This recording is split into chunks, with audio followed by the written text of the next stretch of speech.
It is said that when the empire of Akkad fell, it did not leave behind peace, but emptiness. An emptiness so vast it swallowed kings and cities alike. And from the eastern mountains, the harsh and silent Zagros, there came a people the Sumerians neither knew nor understood, the Gutians. They came like a storm that does not knock, nor ask, nor warn.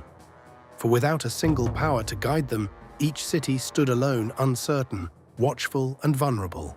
Yet in the midst of this chaos, a whisper began to travel from city to city. A call for unity.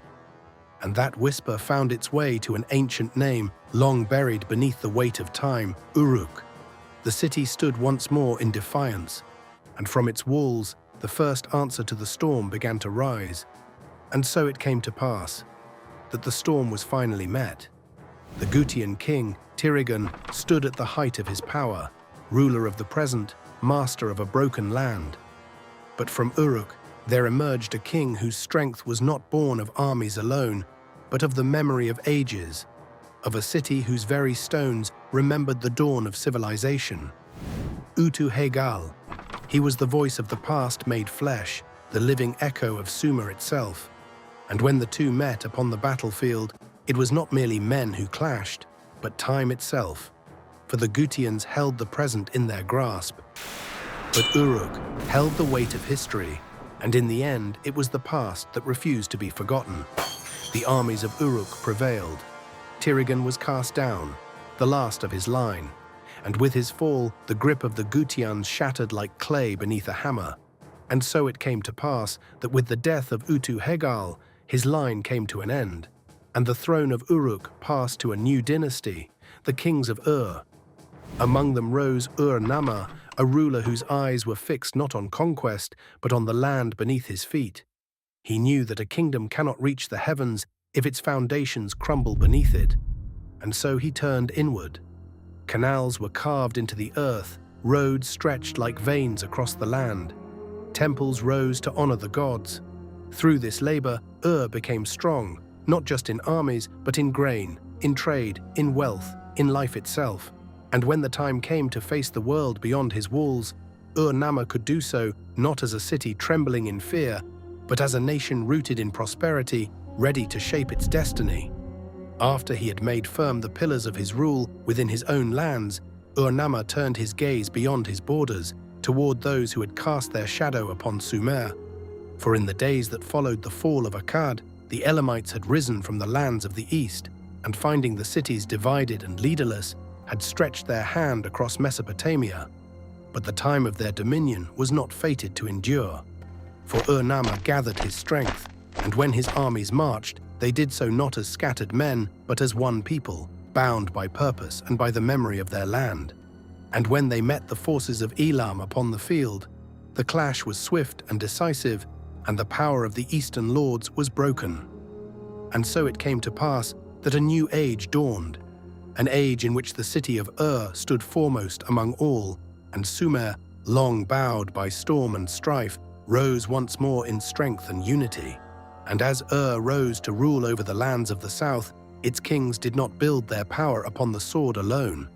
In many ways, they walked in the footsteps of the mighty Akkadian empire that had come before them, adopting its ways of rule, its order, and its vision of kingship.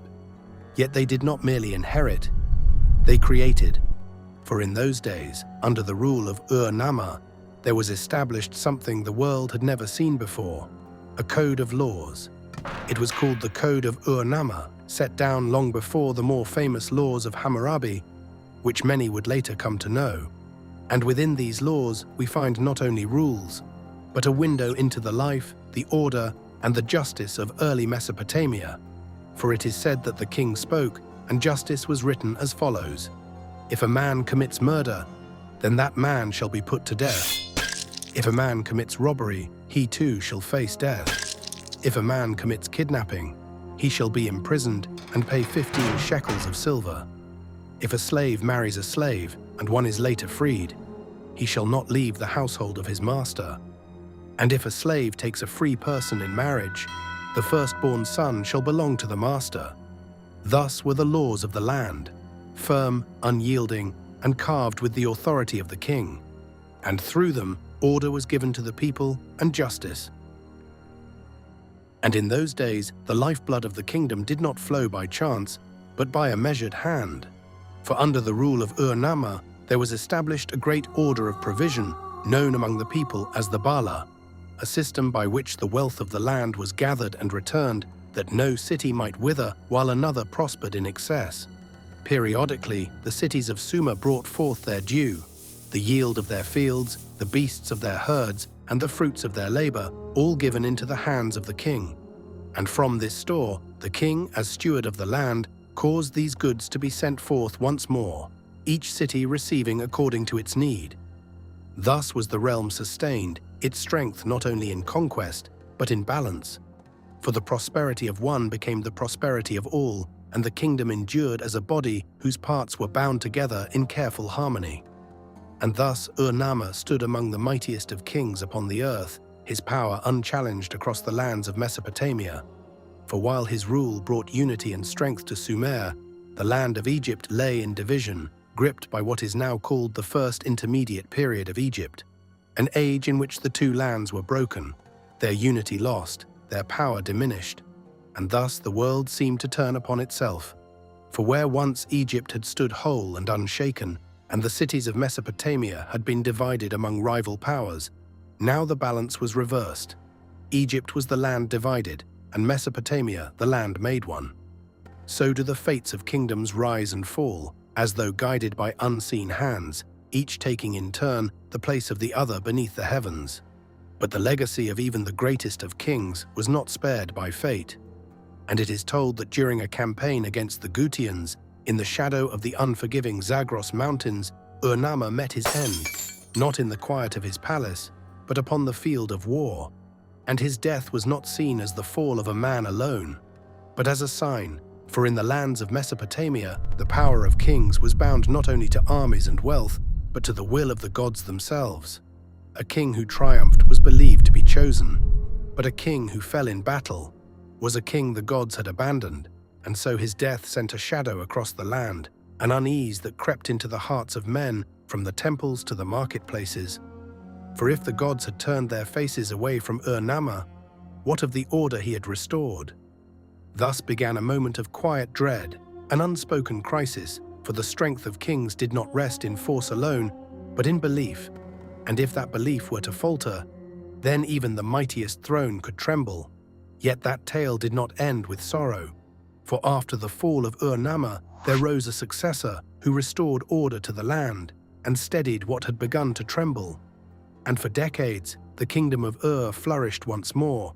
Its fields yielded abundance, its armies stood strong, and its power was felt across the lands of Sumer. Yet as the storytellers of old remind us, no kingdom, no matter how mighty, escapes the hand of time. For even at the height of its strength, the first signs of decline had begun to stir. From the distant horizons came a new people, restless, wandering, and unbound by the ways of the cities. They were known as the Amorites. To the Sumerians, they were alien in custom and harsh in manner, men who did not till the fields, nor build as the cities did, and for this they were regarded with contempt. It is said they came from the lands to the west, perhaps from the regions of Syria, or from the deserts of Arabia. At first, their presence was scarcely more than a disturbance, but disturbances became incursions, and incursions became a constant strain upon the borders of the kingdom. Thus, the kings of Ur, who once looked outward with ambition, now turned inward with resolve. No longer did they march freely to expand their dominion. Instead, they fortified their cities, strengthened their walls, and stood ever watchful. For the kingdom had entered a new age of defense. Pressed between the rising pressure of Elam in the east and the ceaseless movement of the Amorites in the west, the strength of Ur was tested as never before. Storehouses once brimming with grain were captured by the Amorites, leaving the land that ruled all of Mesopotamia to face a famine of its own making. The great city of Ur, which had held the destiny of a civilization in its hands, now trembled under hunger and despair. The Bala System collapsed under the strain, and with it, Ur lost its grip upon the cities of Mesopotamia. Seeing the weakness, the ancient land of Elam struck. The armies of Ur could not hold back their tide, and the great city itself fell beneath their control. Ibbi-Sin, the final king of the dynasty, was carried away as a prisoner to the distant city of Susa. Yet the story did not end there. A coalition of the Amorites, joined with the city-state of Isin, rose against the Elamites, driving them from Mesopotamia and reclaiming the land. And thus ended the age of Ur, an age of wealth, innovation, and enduring brilliance, followed by the inexorable hand of decline. The dust of the city settled, the walls stood silent, and the plains of Sumer waited once more, empty, longing, and ready for the next power to rise. For the cycle of kingdoms is unending, and the void left by Ur's fall became yet another vacuum of power, echoing the emptiness that the kingdom of Akkad had once left behind. And though Ur had fallen, the story of Sumer was far from over. In the lands that once bowed to Ur, rivalry and ambition stirred, as contenders vied for the legacy of Ur's successor.